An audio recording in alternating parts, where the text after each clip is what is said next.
Почитувана колешке, слушајќи ве вака вчера и денес и на комисијата, додека траеше комисиската расправа за ребалансот, како ни го презентирате колку е реален, развоен, дека и како во една страшна економска криза се е под контрола од страна на власта, оставате впечаток како да не живеете во Македонија.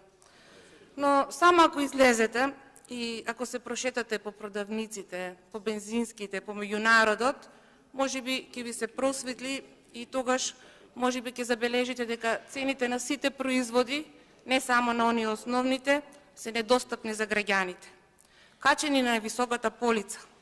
Можеби ќе забележите дека цените на бензините никогаш не биле повисоки досега, како што е незадоволството кај луѓето.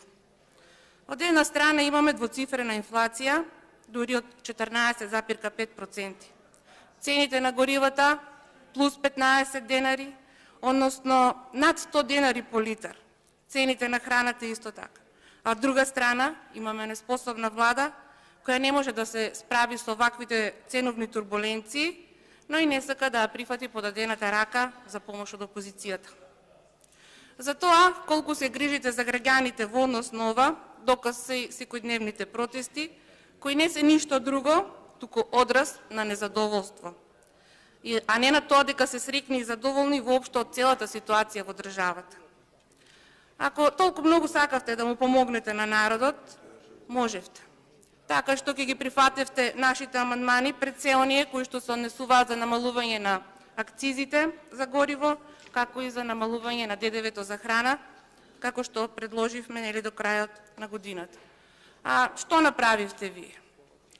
Од 1 јули се одмрзнаа цените и на сите граѓани во Република Македонија им се приреди страшен ценовен шок. Вредноста на синдикалната минимална кошница расте од ден на ден и веќе во јуни достигнува до 39.710 денари. Ни две минимални плати нема да стигнат на едно семејство за да ги задоволи своите основни животни потреби.